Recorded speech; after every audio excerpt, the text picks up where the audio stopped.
Gas cylinder ధరపై వంట గ్యాస్పై 60 రూపాయలు, కమర్షియల్ గ్యాస్పై 115 రూపాయలు పెంచడం వల్ల దేశ ప్రజలపై 60,000 కోట్ల రూపాయల భారాన్ని వేయడాన్ని తక్షణమే ఉపసంహరించుకోవాలని సిపిఎం జిల్లా కార్యదర్శి వర్గ సభ్యులు వేలుపుల కుమారస్వామి డిమాండ్ చేశారు. ఇరాన్పై ఇజ్రాయెల్, అమెరికా చేస్తున్న యుద్ధం పేరుతో చమురు నిల్వల కొరత ఉంటుందనే సాకుతో గ్యాస్ ధరలు పెంచడం వల్ల ఇతర నిత్యావసర వస్తువుల ధరలు పెరగనున్నాయని ఆయన ఆందోళన వ్యక్తం చేశారు. పెంచిన గ్యాస్ సిలిండర్ ధరలు తక్షణమే రద్దు చేయాలని ఆయన డిమాండ్ చేశారు.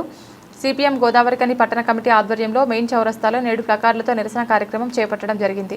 దీనికి ఆయన ముఖ్య అతిథిగా హాజరై మాట్లాడుతూ విశ్వగురువును అని తనకు తాను చెప్పుకున్న నరేంద్ర మోడీ యుద్ధాన్ని ఎందుకు ఆపలేకపోయారని దుయ్యబట్టారు. అమెరికా చెప్పుచేతల్లో మన దేశ సార్వభౌమాధికారాన్ని తాకట్టు పెట్టామని విమర్శించారు.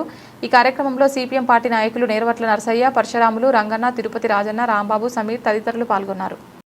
నరేంద్ర మోడీ బీజేపీ ప్రభుత్వం నిన్నగాక మొన్న భారతదేశ ప్రజల మీద గ్యాస్ ధరలు పెంచడం కోసం నిర్ణయం చేసి వంట గ్యాస్కు 60 రూపాయలు, అదేవిధంగా కమర్షియల్ గ్యాస్ మీద 115 రూపాయలు ఈరోజు పెంచినటువంటి పరిస్థితి మనం చూసినాం.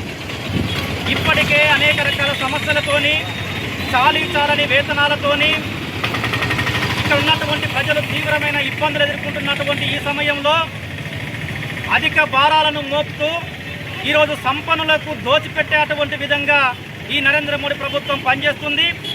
దాన్ని మేము తీవ్రంగా సిపిఎం పార్టీగా ఖండిస్తున్నాం. ఇప్పటికే ఈ గ్యాస్ ధరలు పెంచడం వల్ల భారత ప్రజల మీద సుమారుగా 60,000 కోట్ల రూపాయలు ఈరోజు ప్రజల మీద భారం పడ్డ పరిస్థితి ఉంది.